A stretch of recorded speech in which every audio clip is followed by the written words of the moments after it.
Hello students, आज की video में हम एक्सरसाइज 9.5 की इंट्रोडक्शन और बेसिक पार्ट को करने वाले हैं। मतलब बेसिकली हमें होमोजीनियस डिफरेंशियल इक्वेशंस के बारे में पढ़ना है। अब ये जो टॉपिक है इसका भी जो कनेक्शन है वो हमारी लास्ट एक्सरसाइज से है, एक्सरसाइज 9.4 से। अब एक्सरसाइज 9.4 में हमने बेसिकली क्या पढ़ा था? अब देखो, एक्सरसाइज 9.4 में बेसिकली हमने ये पढ़ा था methods of solving differential equations. मतलब अगर कोई डिफरेंशियल इक्वेशन गिवन है तो उससे हम उसका जनरल सॉल्यूशन कैसे फाइंड कर सकते हैं with the help of integration. और मैंने आपको बताया था एक्सरसाइज 9.4 की इंट्रो में कि इसके 3 डिफरेंट मेथड्स हैं: variable separation, homogeneous differential equations, linear differential equations. अब इसको हम पढ़ चुके हैं, इसको हम आगे जाके 9.6 में पढ़ेंगे। अब आज की वीडियो में मेनली हम एक्सरसाइज 9.5 में होमोजीनियस डिफरेंशियल इक्वेशंस को डिस्कस करने वाले हैं। अब आपके माइंड में एक क्वेश्चन आ सकता है कि सर क्यों ना, अब यहाँ पर 3 डिफरेंट मेथड्स हैं, मैं क्यों ना एक मेथड आपने मेरे को सिखा दिया, मैं एक मेथड सीख लेता हूँ और बाकी सभी जो भी एक्सरसाइजेज हैं मतलब उन क्वेश्चंस को मैं छोड़ देता हूँ। अब उनको भी मैं वेरिएबल सेपरेशन से ही सॉल्व कर दूंगा। अब देखो, यहाँ पर मैं आपको एक बात बताना चाहता हूँ। मान लो किसने वेरिएबल सेपरेशन मतलब कि मेथड इन्वेंट किया कि डिफरेंशियल इक्वेशन को वेरिएबल सेपरेशन से सॉल्व किया जा सकता है। अब ऐसा नहीं है कि किसी के मन में आया कि चलो एक मेथड और बना देते हैं इसको सॉल्व करने के लिए, ऐसा बिल्कुल भी नहीं है। आपने एक कहावत सुनी होगी, necessity is the mother of invention, कि अगर किसी चीज़ की ज़रूरत होती है तभी उसकी इन्वेंशन होती है, मतलब उसका आविष्कार होता है। मतलब इसका मतलब क्या है कहने का, अगर आप वेरिएबल सेपरेशन मेथड को आपने अच्छे से सीखा है तो ध्यान से मेरी बात सुनना कि वेरिएबल सेपरेशन में हम करते क्या हैं कि एक्स और वाई को सेपरेट किया, मतलब जो भी वेरिएबल्स हैं इंटीग्रेट कर दिया। अब क्या हो अगर वेरिएबल सेपरेट ही ना हो? अगर ऐसी भी सिचुएशन तो आ सकती है ना कि हमारे वेरिएबल सेपरेट ना हो, तो ऐसी सिचुएशन में हम फिर डिफरेंशियल इक्वेशन को किस तरह से सॉल्व करेंगे? अब ऐसी सिचुएशन को टैकल करने के लिए ही होमोजीनियस डिफरेंशियल इक्वेशंस हैं, लीनियर डिफरेंशियल इक्वेशंस हैं। तो सबके अपने अपने ड्रॉबैक्स हैं, अपने अपने फ़ायदे हैं। ऐसा नहीं है कि आपने एक सीख लिया दूसरे की ज़रूरत नहीं है, सभी मेथड्स को हमें सीखना पड़ेगा। अब आपको याद होगा जब मैंने आपको एक्सरसाइज 9.4 के क्वेश्चंस करवाए थे कि आपको कभी भी क्वेश्चन में ये नहीं, एग्जाम्स में ये नहीं लिखाएगा कि इसको आप सॉल्व करो वेरिएबल सेपरेशन से या इससे या इससे। वहाँ पर सिर्फ आपको लिखा होगा कि सॉल्व दिस डिफरेंशियल इक्वेशन। आपको खुद से पहचानना है कि वो कौन सी टाइप में फॉल करता है और हमें उसको कैसे सॉल्व करना है। और बहुत से टीचर आपको ये बताएंगे कि सबसे पहले आप वेरिएबल सेपरेशन देखो, फिर होमोजीनियस, फिर लीनियर। बट अगर आप मेरे से पढ़ रहे हो तो मैं आपको हमेशा यही सजेस्ट करूंगा कि कोई भी डिफरेंशियल इक्वेशन का क्वेश्चन आए जिसको हमें सॉल्व करना है, हमें इसका जनरल सॉल्यूशन फाइंड करना है, तो सबसे पहले आप चेक करोगे कि वो होमोजीनियस है या नहीं। क्योंकि होमोजीनियस को पहचानना बहुत आसान है। मैं आपको एक ऐसा मेथड दूंगा, 3 डिफरेंट स्टेप्स दूंगा, उससे आप झट से पहचान जाओगे कि ये होमोजीनियस डिफरेंशियल इक्वेशन है या नहीं।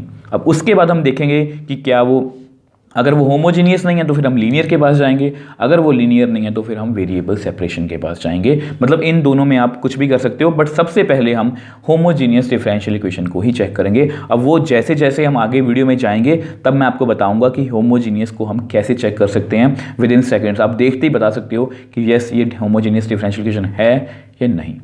तो अब आगे चलते हैं वीडियो में। अब आपके सामने 2 क्वेश्चंस हैं कि what is a homogeneous differential equation, and अगर हमने होमोजीनियस डिफरेंशियल इक्वेशन को पहचान लिया then how to solve homogeneous differential equation.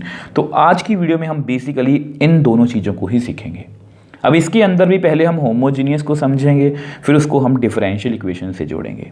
अब इसमें मैंने पहले आपको पहचान बताऊंगा कि कैसे पहचानना है और फिर हम उसको सॉल्व करना सीखेंगे। अब ऐसा करते हैं, उसको हम नेक्स्ट पेज पे डिस्कस कर लेते हैं। अब देखो, जैसा कि मैंने आपको लास्ट पेज पे बताया कि सबसे पहला क्वेश्चन कि what is a homogeneous differential equation. अब उसको समझने के लिए पहले हम ये समझेंगे कि होमोजीनियस फंक्शन किसको बोलते हैं, what is a homogeneous function. अब ये डेफिनेशन होती है होमोजीनियस फंक्शन की, a function F x Y is said to be a homogeneous function of degree n if F lambda X comma lambda Y is equal to lambda की power n F x Y where lambda is any non zero constant. अब देखने में definite बहुत मुश्किल लग रही है but actual में ये बहुत इजी है। अब यहाँ पर मैं कुछ एग्जांपल्स लिखूंगा और उन एग्जांपल्स को मैं इस तरह से लिखूंगा कि उनमें से हम कुछ ऑब्जर्वेशंस यहाँ पर लिखेंगे और वो जो ऑब्जर्वेशंस हैं वो आपको होमोजीनियस डिफरेंशियल इक्वेशन का जब क्वेश्चन आएगा तो उसको पहचानने में बहुत हेल्प करेंगी। तो सबसे पहले फर्स्ट एग्जाम्पल की बात करते हैं। अब देखो ये आपकी फर्स्ट एग्जाम्पल, अगर इसमें मैं देखो इसमें मैं x की जगह पर लैम्डा x, y की जगह पर लैम्डा फिल करूं तो यहाँ पर कितना आएगा लैम्डा y का क्यूब प्लस 2x की जगह पर लैम्डा x, y की जगह पर लैम्डा y। ठीक है, तो अगर इसको मैं सॉल्व करूं तो कितना आएगा lambda cube y cube plus 2 lambda x lambda square y square. तो ध्यान से देखो यहाँ से लैम्डा क्यूब कॉमन आ जाएगा तो अंदर कितना आएगा y क्यूब, लैम्डा स्क्वायर और लैम्डा लैम्डा क्यूब बाहर, तो अंदर कितना आएगा 2x y स्क्वायर। ठीक है, तो ध्यान से देखो f lambda x lambda y का आंसर ये आया है, तो इसको मैं ऐसे लिख सकता हूँ। अब ये हमारा क्या है, ये वाला फंक्शन है, तो मतलब इसको मैंने इस फॉर्म में लिख लिया जो यहाँ पर है। मतलब therefore f1xy is homogeneous function of degree 3। ठीक है, अब एक और एग्जांपल करते हैं। अब देखो मैंने एक और एग्जांपल लिखी है, तो अगर मैं यहाँ पर x की जगह पर लैम्डा x, y की जगह पर लैम्डा y फिल करूँ तो कितना आएगा लैम्डा y का whole square is equal to 2 lambda x plus lambda square y square. अब क्लियरली यहाँ से लैम्डा स्क्वायर तो बाहर नहीं आ सकता, तो अगर इसको मुझे लिखना हो, अगर इसको मुझे लिखना हो तो यहाँ से लैम्डा बाहर आएगा, तो अंदर कितना आएगा 2x plus lambda y square. ठीक है, तो विच एम्प्लाइज, मैं इसको ऐसे नहीं लिख सकता, विच एम्प्लाइज इसको मैं ऐसे नहीं लिख सकता लैम्डा की पावर 2 f(x)y। तो अगर इसको मैं नहीं लिख सकता तो it is not a homogeneous function. देखो इसको अगर आप अच्छे समझोगे ना तो आपको डिफरेंशियल इक्वेशन, जो होमोजेनियस डिफरेंशियल इक्वेशन है उसको समझने में बहुत आसानी रहेगी, जो मैं आपको ट्रिक्स बताऊंगा। अब यहाँ से, अब इन दोनों एग्जाम्पल से हमने क्या सीखा, मैं यहाँ पर लिख देता हूँ कि इन दोनों एग्जाम्पल से हमने क्या सीखा। अब यहाँ पर ना एक छोटी सी चीज़ ऐड कर दो, यहाँ पर चाहे प्लस हो चाहे माइनस हो, प्लस हो माइनस हो, प्लस हो माइनस हो, उससे कोई भी फ़र्क नहीं पड़ता। सेम वे से आप यहाँ पर भी प्लस और माइनस लिख सकते हो। इसका रीज़न मैं आपको भी बता देता हूँ जो मैंने चेंज किया है यहाँ पर।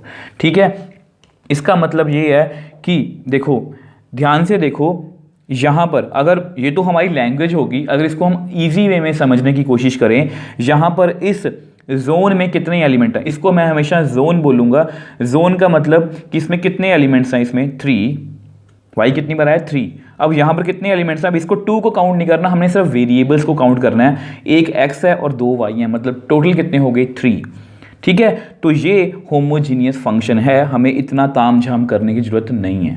ठीक है, ध्यान से देखो, इस जोन में कितने वेरिएबल्स हैं 1, इस जोन में कितने वेरिएबल्स हैं 2, मतलब ये होमोजीनियस फंक्शन नहीं है, हमें इतना तामझाम करने की जरूरत नहीं है। ठीक है, तो हमने यहाँ से क्या सीखा, ये हमारी ऑब्जर्वेशन है यहाँ से, और ये जो ऑब्जर्वेशंस है ना ये बाद में जाके आपके काम आएंगी। तो ऑब्जर्वेशन हमारी क्या है, every zone in every zone number of variables should be same। वो सेम होने चाहिए। जोन का मतलब मैंने आपको बता दिया, जो भी प्लस और माइनस के मतलब जैसे मैंने नंबर लिखा प्लस और माइनस दूसरा नंबर लिखा तो ये जोन होगी। ये एक जोन है, ये दूसरी जोन है, मतलब जगह जो मर्जी बोल लो, ये मेरी लैंग्वेज है, मैं आपको सिंपल लैंग्वेज में करवाना चाहता हूँ। आप ये मान लो कि इस जगह पर 3 एलिमेंट्स हैं, इस जगह पर 3 एलिमेंट्स हैं, इस जगह पर एक वेरिएबल है, इस जगह पर 2 वेरिएबल है, तो ये होमोजीनियस नहीं है, ये होमोजीनियस है। तो इस बात का आप ध्यान रखोगे कि ये हमारी क्या है, ये हमारी क्या है जोन। ठीक है, सेम वे से ये भी हमारी क्या है जोन। तो ये इस बातों का आप ध्यान रखोगे। अब जो नेक्स्ट एग्जाम्पल है उसको हम नेक्स्ट पेज पे डिस्कस कर लेते हैं। अब ये है हमारी नेक्स्ट एग्जाम्पल। अब इसमें भी हमें कुछ ना कुछ सीखने को मिलेगा। तो सबसे पहले ऐसा करो, x की जगह पर लैम्डा x, y की जगह पर लैम्डा y, x की जगह पर लैम्डा x, y की जगह पर लैम्डा y प्लस 1। तो ये कितना बन गया, lambda square x square lambda square y square plus 1। ठीक है, तो इसमें से मैं कॉमन लैम्डा को कॉमन बाहर निकाल नहीं सकता क्योंकि इसमें 1 है, which implies f3 lambda x lambda y को मैं नहीं लिख सकता lambda square f3 x y की फॉर्म में। तो therefore it is not a homogeneous function. तो ये होमोजीनियस फंक्शन नहीं है। अब इस एग्जाम्पल से हमने क्या सीखा, आप मेरे को बताओ।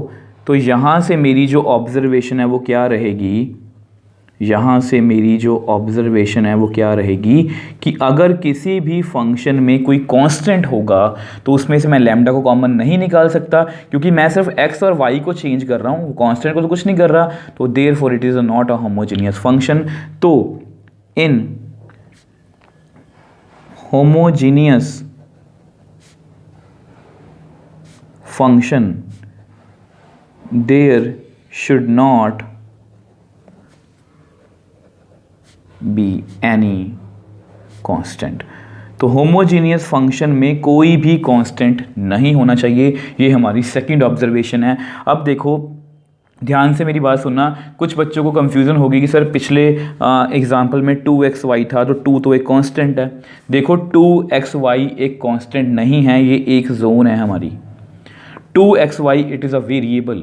अगर 2 अकेला आएगा तो ये कांस्टेंट है, बट अगर 2 किसी x के साथ है, 3 किसी y के साथ है तो it is not a constant, they are variables. क्योंकि 2x की कोई फिक्स वैल्यू नहीं है, x की वैल्यू चेंज करते जाओ, डिफरेंट वैल्यूज आती जाएंगी। x को 1 फिल किया 2 फिल किया 4, तो इसलिए ये कांस्टेंट नहीं है। कांस्टेंट सिर्फ अकेला ऐसा नंबर होता है 2 3 4 कोई भी आ जाए। ठीक है, अब सेम वे से नेक्स्ट एग्जाम्पल को डिस्कस करते हैं। अब देखो ये हमारी नेक्स्ट एग्जाम्पल, अब इससे भी हमें काफ़ी कुछ सीखने को मिलेगा।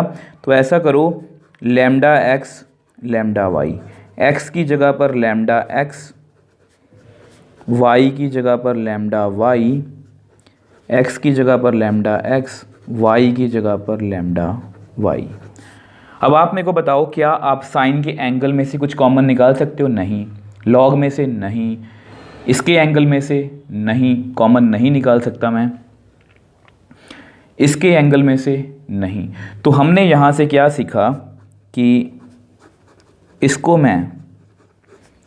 मैं ऐसे नहीं लिख सकता। तो therefore it is not a homogeneous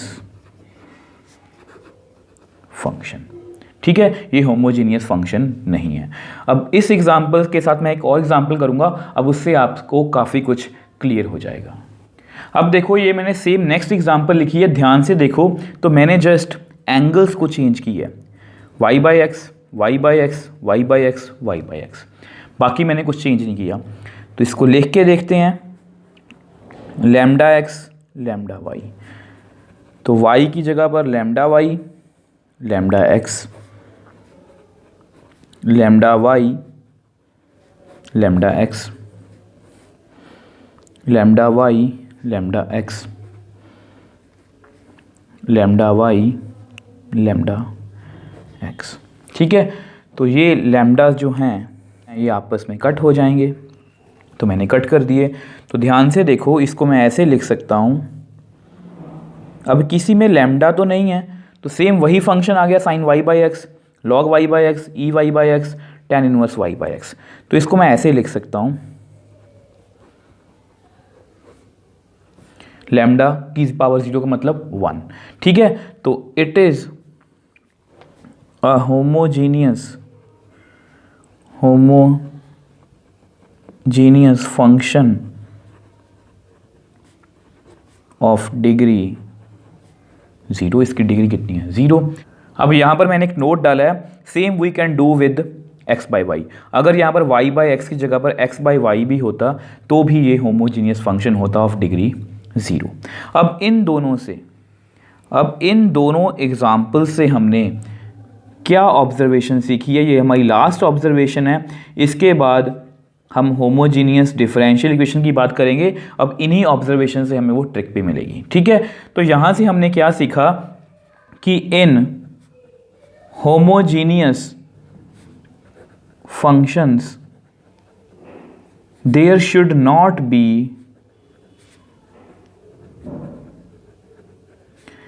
inverse trigonometric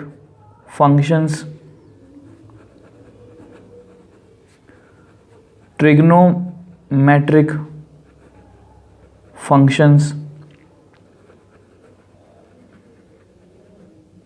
exponential functions, logarithmic functions, unless, अब इसको मैं अंडरलाइन कर रहा हूं, unless there is x by y or y by x in their angles। अब इसका मतलब क्या है कि किसी भी होमोजीनियस फंक्शन में इन trigonometric functions, logarithmic functions, exponential functions और इनवर्स ट्रिग्नोमेट्रिक फंक्शंस नहीं हो सकते। अगर इनमें से कोई भी होगा, ऐसा नहीं कि चारों हों, इनमें से कोई भी होगा तो हम उसको देखते ही बोल देंगे कि यस ये ये होमोजीनियस फंक्शन नहीं है। और इनके होने की सिर्फ एक ही कंडीशन है, ये एक ही कंडीशन में हो सकते हैं अगर इनके एंगल में y बाई एक्स या x बाई वाई हो। आई होप आपको इतना समझ आया होगा। मैंने आपको 3 ऑब्जर्वेशंस दी हैं कि हर एक जोन में सेम नंबर ऑफ एलिमेंट्स होने चाहिए, किसी भी होमोजीनियस फंक्शन में कोई कांस्टेंट नहीं होना चाहिए, और थर्ड बट नॉट लीस्ट, किसी भी होमोजीनियस फंक्शन में इनमें से कोई भी फंक्शन नहीं हो सकता अनलेस उनके एंगल में y बाई एक्स और x बाई वाई हो। अब नेक्स्ट पेज पे हम होमोजीनियस डिफरेंशियल इक्वेशन को डिस्कस करेंगे। अब देखो, जैसा कि मैंने आपको बताया था कि होमोजीनियस फंक्शंस को अच्छे से पढ़ के उसको हम डिफरेंशियल इक्वेशन से जोड़ने की कोशिश करेंगे। अब उसको होमोजीनियस फंक्शन को डिफरेंशियल इक्वेशन से जोड़ने के लिए मैंने यहाँ पर डेफिनेशन लिखी है। अब ये जो डेफिनेशन है ये आपकी एनसीईआरटी में गिवन है। अब इसको एक बार पढ़ लेते हैं, फिर उसको हम अपने तरीके से समझने की कोशिश करेंगे। ए differential equation of the form dy by dx is equal to fxy is said to be homogeneous differential equation if fxy is a homogeneous function of degree 0, that is, आपको बताइए lambda x lambda y f के अंदर अगर मैं lambda x lambda y fill करूंगा तो उसका answer lambda की पावर 0 एफ एक्स वाई आना चाहिए। अब आपको पता कि डिग्री का मतलब क्या होता है कि लैम्डा की पावर 0। आपको याद होगा मैंने फर्स्ट एग्जांपल में लैम्डा की पावर क्यूब को बाहर निकाला था, तो उसको मैंने बोला था कि वो होमोजीनियस फंक्शन ऑफ डिग्री 3। तो डिफरेंशियल इक्वेशन, देखो कोई भी डिफरेंशियल इक्वेशन जो है जो इस फॉर्म में होनी चाहिए dy by d x is equal to f x y, अब इसको हम होमोजीनियस डिफरेंशियल इक्वेशन बोलेंगे अगर ये जो फंक्शन है एफ एक्स वाई ये होमोजीनियस फंक्शन होगा ऑफ डिग्री 0। अब ये तो बुक में बात लिखी है, मैंने आपको पढ़ के सुना दी। अब इसको हम अपने तरीके से with the help of example समझने की कोशिश करेंगे। अब इसको ना हम 2 तरीकों से समझेंगे। पहले मैं एग्जाम्पल लिख देता हूँ, फिर उसके बारे में बात करेंगे। अब देखो, ये मैंने आपके सामने डिफरेंशियल इक्वेशन की एक एग्जांपल लिखी है, check whether it is a homogeneous differential equation और नॉट। अब वैसे तो आपको याद होगा मैंने आपको वीडियो की स्टार्टिंग में बताया था कि आप देखते ही बता दोगे कि ये होमोजीनियस डिफरेंशियल इक्वेशन है या नहीं। अब उसके बारे में हम बाद में बात करेंगे, क्योंकि वो देखो मैं आपको क्या समझाना चाह रहा हूँ। नॉर्मली हमें एग्जाम्स में क्वेश्चन कैसा आता है कि सॉल्व दिस डिफरेंशियल इक्वेशन, हमें खुद से ही पहचानना है। बट आपकी एनसीईआरटी में कुछ क्वेश्चन ऐसे हैं जिसमें लिखा गया है कि पहले प्रूव करो कि ये होमोजीनियस डिफरेंशियल इक्वेशन है एंड देन सॉल्व इट। तो देखो, अगर मैं आपको बताऊंगा, ट्रिक बता दूंगा आपको कि आप देखते ही पहचान जाओगे कि ये होमोजीनियस है या नहीं, मेरे अकॉर्डिंग मतलब मुझे पता है कि ये होमोजीनियस है। बट अगर आपको ऐसा लिखा ही आ जाए कि पहले प्रूव करो कि ये होमोजीनियस है, तो आपके पास कोई मेथड भी तो होना चाहिए ना। तो सबसे पहले आपको पता है आप क्या करोगे, आपको पता है कि ये आपका फंक्शन है, ठीक है। फंक्शन कौन है हमारा, आपको पता है dy by d x is equal to f x y. तो ये हमारा फंक्शन है, लेफ्ट हैंड साइड में सिर्फ और सिर्फ dy बाई डी एक्स है, ठीक है। तो ये हमारा फंक्शन है, यहाँ y है, ठीक है। तो हम क्या करेंगे, x की जगह पर लैम्डा x, y की जगह पर लैम्डा y, x की जगह पर लैम्डा x, y की जगह पर लैम्डा y, y की जगह पर लैम्डा y। तो यहाँ ऊपर से आप लैम्डा को कॉमन ले लो, नीचे लैम्डा है तो ये आपस में कट हो जाएगा, ठीक है। तो यानी कि ये क्या बन गया, x plus y upon y, ठीक है। तो यानी कि ये क्या बन गया, जो स्टार्टिंग में हमारा फंक्शन था एफ एक्स वाई। तो यानी कि इसको मैं ऐसे लिख सकता हूँ, लैम्डा की पावर 0 वो कितनी होती है 1, किसी नंबर की पावर 0 कितनी होती है 1। तो अगर मैंने इसको लिख लिया तो ये हमारी डेफिनेशन पूरी होगी कि f x y is a homogeneous function, therefore f x y is a homogeneous function of degree 0, जो यहाँ पर लिखा गया, ठीक है। तो therefore d y by d x is equal to x plus y upon y is a homogeneous differential equation. तो हमने होमोजीनियस चेक करना तो सीख लिया। अब देखो, हमने होमोजीनियस फंक्शंस के बारे में अच्छे से पढ़ लिया और मैंने उसको होमोजीनियस डिफरेंशियल इक्वेशन से भी जोड़ दिया। ये हमारी डेफिनेशन कंप्लीट हो गई। अब हमारा एक ही क्वेश्चन रह गया। पहले तो मैं आपको एक ट्रिक बताऊंगा जिससे आप किसी भी होमोजीनियस डिफरेंशियल इक्वेशन को देखते ही पहचान जाओगे कि वो होमोजीनियस है भी या नहीं। उसके बाद हम इसका प्रोसीजर सीख लेंगे, वो भी बहुत इजी है। तो ऐसा करते हैं, नेक्स्ट पेज पे मैं आपको वो ऑब्जर्वेशंस बता देता हूँ, वो आपको ट्रिक बता देता हूँ जिसकी आप हेल्प से किसी भी डिफरेंशियल इक्वेशन को पहचान पाओगे कि वो होमोजीनियस है या नहीं। अब देखो, ट्रिक्स की बात कर लेते हैं जिसकी मैंने आपको स्टार्टिंग से, वीडियो की स्टार्टिंग में बात की थी कि हम 3 ऐसी ट्रिक्स करेंगे जिससे आप किसी भी डिफरेंशियल इक्वेशन को देखते ही पहचान जाओगे। अब वो ट्रिक कौन सी है? सबसे पहली, there should not be any constant in homogeneous differential equation. आपको पता है कि मैंने आज ही आपको वीडियो में जो थर्ड एग्जाम्पल करवाई थी होमोजीनियस फंक्शन के अंदर, तो उसमें मैंने आपको बताया था कि उसमें अगर कोई कांस्टेंट होगा तो लैम्डा वहाँ से बाहर नहीं आ सकता, तो इसलिए वो होमोजीनियस फंक्शन नहीं होगा। तो अगर ये होमोजीनियस फंक्शन नहीं है तो वो होमोजीनियस डिफरेंशियल इक्वेशन नहीं बनेगी, ठीक है। अब इसका हमें फ़ायदा क्या है? अब देखो, मान लो आपके सामने ये एग्जाम में क्वेश्चन आ गया कि इसको सॉल्व करो। अब इस डिफरेंशियल इक्वेशन को आप देखते ही पहचान जाओगे कि इसमें 1 है, तो मतलब ये होमोजीनियस डिफरेंशियल इक्वेशन तो नहीं है। इससे आपका काफ़ी टाइम भी सेव हो जाएगा और आपको कुछ भी अलग से एफर्ट्स नहीं करने पड़ेंगे कि पहले होमोजीनियस चेक करो, फिर वेरिएबल सेपरेशन चेक करो या फिर लीनियर डिफरेंशियल इक्वेशन चेक करो। तो आप देखते ही पहचान जाओगे कि इसमें कांस्टेंट है। कांस्टेंट कोई भी हो सकता है, किसी भी फॉर्म में हो सकता है, 1, 1/2, 1/3, 4, नेगेटिव, कुछ भी हो सकता है, बट कांस्टेंट नहीं होना चाहिए होमोजीनियस डिफरेंशियल इक्वेशन में। अब देखो, नेक्स्ट ट्रिक की बात कर लेते हैं। This should not be inverse trigonometric functions, logarithmic functions, exponential functions unless there is y by x और x by y in their angles. आपको बताया होमोजीनियस फंक्शन के अंदर जो हमने लास्ट एग्जांपल्स की थी उसमें मैंने आपको बताया था कि अगर हमारे फंक्शन में इनवर्स ट्रिग्नोमेट्रिक फंक्शंस होंगे या ट्रिग्नोमेट्रिक फंक्शंस होंगे या लॉगरिथमिक फंक्शंस होंगे या एक्सपोनेंशियल फंक्शंस होंगे तो वो होमोजीनियस फंक्शन नहीं हो सकता, तो वो होमोजीनियस डिफरेंशियल इक्वेशन नहीं हो सकता अनलेस अगर उनके एंगल में y बाई एक्स और x बाई वाई हों। तो अगर, मतलब मेरा कहने का मतलब क्या है कि अगर y बाई एक्स और x बाई वाई के साथ आ रहे हैं तो वो होमोजीनियस डिफरेंशियल इक्वेशन हो सकती है, बट अगर बिना y बाई एक्स और x बाई वाई के आ रहे हैं तो उसमें कोई भी चांस ही नहीं है कि वो होमोजीनियस डिफरेंशियल इक्वेशन होगी। देखो यहाँ पर मैंने एग्जांपल भी लिखी है।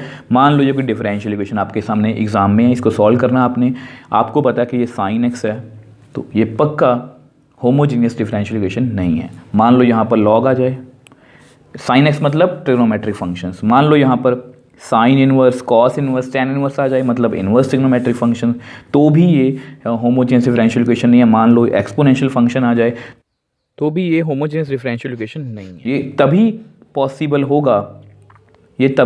होगा अगर हमारे पास डिफरेंशियल इक्वेशन में कुछ इस तरह की टर्म्स होंगी। तो मान लो कुछ भी हो सकता है, मतलब अगर इस फॉर्म में हमारे इनवर्स ट्रिग्नोमेट्री या ट्रिग्नोमेट्रिक या लॉगरिथमिक या एक्सपोनेंशियल फंक्शन आते हैं तो वो होमोजीनियस डिफरेंशियल इक्वेशन हो सकते हैं। आप देखते ही पहचान जाओगे कि ये वाली होमोजीनियस डिफरेंशियल इक्वेशन है और ये वाली नहीं है।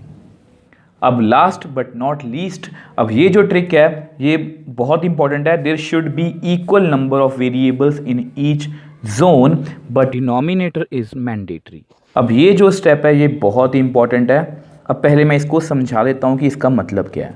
देखो आपको याद होगा जब मैंने आपको होमोजीनियस फंक्शन करवाया था तो सबसे पहले हमने उसमें क्या सीखा था कि उसमें इक्वल नंबर ऑफ वेरिएबल्स होने चाहिए हर एक जोन में। जोन का मेरा मतलब क्या है कि ये एक जोन है, ये भी एक जोन है, मतलब जो प्लस और माइनस से डिफरेंस होता है, मतलब जैसे ये दोनों टर्म्स अलग अलग हैं, ये अलग जोन है, ये अलग जोन है, ठीक है। अब इसको मैं समझा देता हूँ। मान लो आपके सामने ये क्वेश्चन आ गया, जस्ट ध्यान से समझना। चलो इसको x को रिमूव कर दो, ठीक है।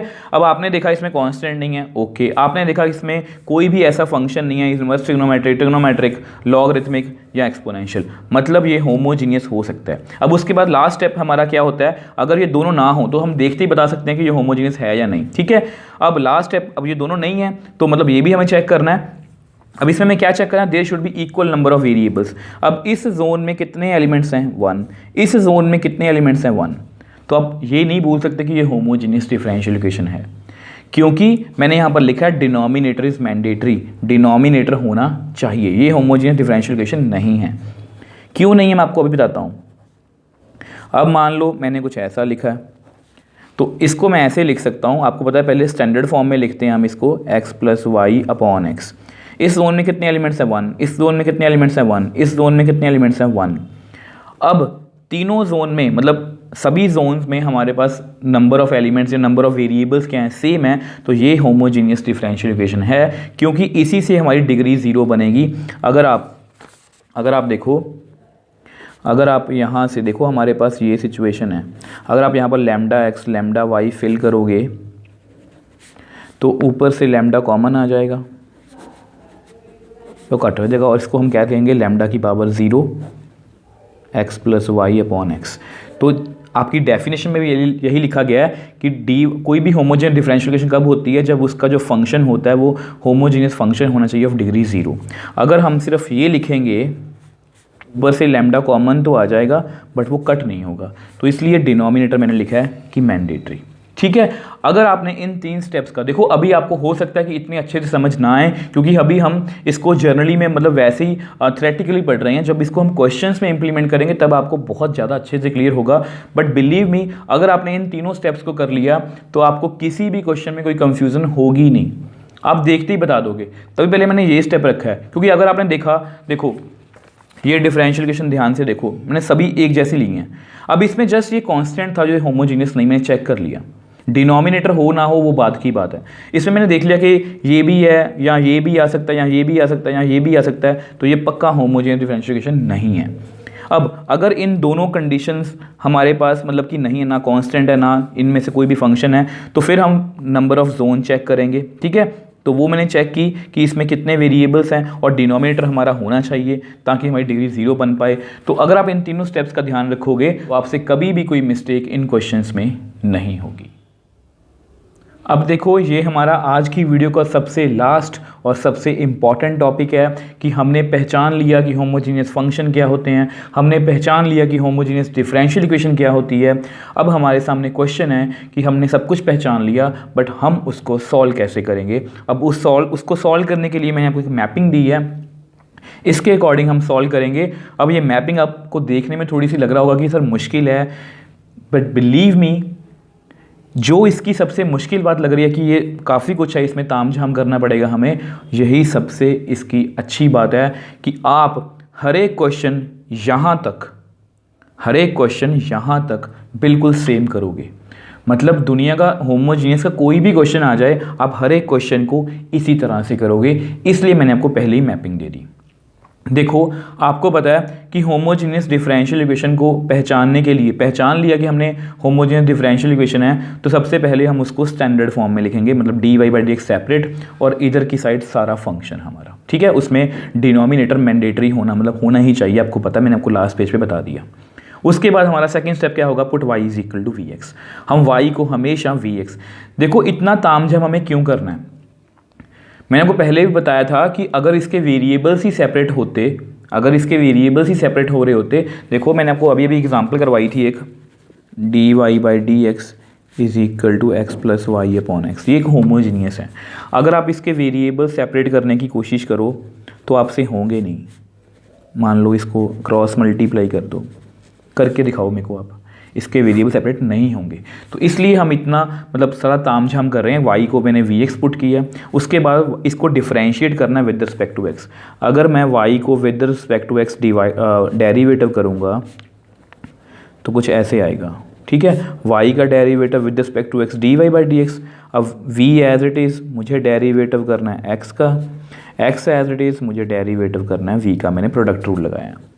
तो देखो यहाँ पर कितना आएगा, x का derivative with respect to x 1 x, v का derivative with respect to x dv by d x. v भी एक वेरिएबल है, तो v plus x d v by d x. देखो v plus x d v by d x, ये आपको सभी steps याद हो जाएंगे। मैं आपको इस तरह से करवाऊंगा, हर एक क्वेश्चन को हम इसी तरह से करेंगे जो हम हमेशा करते हैं। पुट इन वन, इसको हम वन में पुट कर लेंगे, मतलब हमारा पूरा जो फंक्शन है ना वो v और x में कन्वर्ट हो जाएगा। बेसिकली y से हम बाहर आ जाएंगे। उसके बाद मैंने क्या लिखा है, अभी आपको लगेगा कि ये सब क्या बता रहे हो, जब आप क्वेश्चंस करोगे ना तब आपको पता लगेगा। Remove all x from right hand side, यहाँ मैंने लिखा है मैंडेटरी, मतलब जितने भी राइट, जब हम इसको पुट करेंगे उसके बाद राइट हैंड साइड में जितने भी x हैं उन्हें हमें रिमूव करना है। अगर वो रिमूव नहीं हो रहे दैट मीन्स हम कहीं पर गलती कर रहे हैं। मैंने तभी यहाँ पर लिखा है मैंडेटरी कि सभी x राइट हैंड साइड से रिमूव होने ही चाहिए। उसके बाद वेरिएबल्स हमारे सेपरेट हो जाएंगे, जो मैंने आपको बोला था ना कि यहाँ पर वेरिएबल सेपरेट नहीं हो रहे, उसके बाद हमारे वेरिएबल सेपरेट हो जाएंगे, फिर integrate and get the solution. तो ये सारा हमारा बेसिक प्रोसीजर होने वाला है। अब यहाँ पर मैंने रेड में कुछ लिखा है, where f x Y is any homogeneous, आपको पता है ये होमोजीनियस फंक्शन होगा तभी इसको हम ऐसे सॉल्व करेंगे। इंक्लूडिंग, अब इसमें कोई भी ऐसा होमोजीनियस फंक्शन भी आ सकता है जिसको हम अलजेब्रिक बोलते हैं, और उसमें इन्वर्स ट्रिग्नोमेट्रिक फंक्शंस या लॉगरिथमिक फंक्शंस या ट्रिग्नोमेट्रिक फंक्शंस या एक्सपोनेंशियल फंक्शंस भी हो सकते हैं, बट उनके एंगल में y बाई एक्स होना चाहिए, ठीक है, तभी हम ऐसे सॉल्व करेंगे। अब आप पूछ सकते हो कि सर x बाई वाई का क्या करेंगे, अब वो हमारा स्पेशल केस है, अब उसको मैं आपको यहाँ पर ड्रॉ करके दिखा देता हूँ। अब देखो ये है वो स्पेशल केस कि अगर किसी फंक्शन में इन्वर्स ट्रिग्नोमेट्रिक फंक्शंस हों या लॉगरिथमिक फंक्शंस हों या ट्रिग्नोमेट्रिक फंक्शंस हों या एक्सपोनेंशियल फंक्शंस हों, तो और उनमें एंगल की जगह पर क्या हो x by y, when f x y contains x y in it, तो ये थोड़ा सा डिफरेंट प्रोसीजर है, बिल्कुल सेम है, जस्ट माइनर चेंजेस है। अब देखो मैं आपको करने से पहले बता दूं, ऐसा नहीं है कि मैं आपको ऐसे करवा रहा हूँ, आपकी एनसीईआरटी में भी इसको इसी प्रोसीजर से सॉल्व किया गया है, बट जस्ट मेरी आदत है कि मैं आपको सब कुछ पहले ही बता देता हूँ। आपने बस आज की बेसिक्स वाली वीडियो देख ली, और अब जब आप एग्जाम्पल्स और क्वेश्चंस करोगे ना तब आपको लगेगा कि यस सर हमें सब कुछ आता है। जो मेरी आदत होती है, आप जितनी भी मेरी वीडियोस उठा के देख लो, जितने मैंने आपको चैप्टर्स करवाए हैं, मैंने आपको हमेशा एक ही मेथड देने की कोशिश की है, ताकि आप उसको बार बार प्रैक्टिस करते जाओ और उसमें आप खुद ब खुद मतलब खुद ही फाइन होते जाओगे उस मेथड में, और आपको लगेगा कि यस हमें सब कुछ आता है। तो यहाँ पर क्या है, अब यहाँ पर स्टार्टिंग में थोड़े बहुत चेंजेस हैं। देखो x बाई वाई है ना, देखो यहाँ पर y बाई एक्स है, y बाई एक्स है, तो मैंने dy बाई डी एक्स लिखा है, ठीक है। और अगर यहाँ पर x बाई वाई है तो मैं dx बाई डी वाई लिखूंगा, बस इतनी सी बात है, ठीक है। स्टैंडर्ड फॉर्म में लिख लिया, put x is equal to v y, जैसे यहाँ पर y is equal to v x था, अब उल्टा हो गया। अब इसको आप याद रख सकते हो, जैसे y बाई एक्स, यहाँ पर y बाई एक्स है ना, इसको v के इक्वल रख लो, यहाँ पर x बाई वाई है ना, इसको v के इक्वल रख लो, तो यहाँ से y की वैल्यू कितनी आएगी वी एक्स, यहाँ से x की वैल्यू कितनी आएगी वी वाई, जैसे मर्जी याद रख लो। अब आपको पता है अगर हमने x को वी वाई पुट की है तो इसको हम डिफरेंशिएट भी विद रिस्पेक्ट टू y करेंगे, ऐसा नहीं है, क्योंकि यहाँ पर भी dx बाई डी वाई है, ठीक है। तो आपको पता है मुझे डेरिवेटिव करना है x का विद रिस्पेक्ट टू y, फिर मुझे डेरिवेटिव करना है वी वाई का, ठीक है। v एज इट इज़ मुझे डेरिवेटिव करना है y का, y एज इट इज़ मुझे डेरिवेटिव करना है v का। तो dx by d y is equal to v, y का derivative with respect to y 1 plus y dv by d y, मैंने वही लिखा है, ठीक है। अब क्योंकि हम सब कुछ x को बेसिकली यहाँ पर रिमूव कर रहे हैं, यहाँ पर हमने y को रिमूव किया था, तो रिमूव ऑल x, यहाँ मैंने x को रिमूव किया था सारे, यहाँ पर हम remove all y from right hand side, ये भी मैंडेटरी है, सेम वही कुछ है, ठीक है। सेपरेट वेरिएबल्स, अब आपको वेरिएबल सेपरेट हो जाएंगे, integrate and get the solution. तो ये सारा हमारा प्रोसीजर होने वाला है। इसके अलावा आपको होमोजीनियस में कुछ भी नहीं पूछा जा सकता। मैंने अपनी तरफ से पूरी कोशिश की है कि मैं आपको एक एक चीज़ अच्छे से क्लियर कर पाऊँ। अब देखो एक बार जल्दी से मैं आपको जो ट्रिक्स है ना वो एक बार दोबारा से बता देता हूँ। अब देखो ये वो ट्रिक्स है, प्लीज़ आपने इसका बहुत ध्यान से इसको करना है, क्योंकि इस ट्रिक से आपके जो क्वेश्चंस है ना, जब आप ये चैप्टर देखो मैं आपको 9.5 करवा दूंगा ओके, 9.6 करवा दूंगा ओके, जब हम मिसलेनियस करेंगे ना, क्योंकि मिसलेनियस में मिक्स क्वेश्चन होते हैं, तब आपको इसका रियल यूज़ पता लगेगा कि एक्चुअल में इसका हमें फ़ायदा क्या हो रहा है। आप देखते ही बता दोगे कि सर होमोजीनियस तो नहीं है, चलो नेक्स्ट मेथड चेक करते हैं। ठीक है, लीनियर डिफरेंशियल इक्वेशन में भी मैं आपको एक मेथड बताऊंगा जिससे आप उसको झट से सॉल्व कर दिया करोगे। ठीक है, तो आपके होमोजीनियस डिफरेंशियल इक्वेशन में अगर आपको कांस्टेंट दिखा तो वो होमोजीनियस नहीं है। आपको इनवर्स ट्रिग्नोमेट्रिक फंक्शन या ट्रिग्नोमेट्रिक फंक्शन या लॉग या EX कुछ भी दिखा तो वो होमोजीनियस नहीं है, बशर्ते उसमें अगर y/x और x/y हैं तो वो differential equation, homogeneous differential equation हो सकती है। अब लास्ट बट नॉट लीस्ट कि उसके जोन में, हर एक जोन में सेम नंबर ऑफ वेरिएबल्स ही होने चाहिए और डिनोमिनेटर जरूरी है।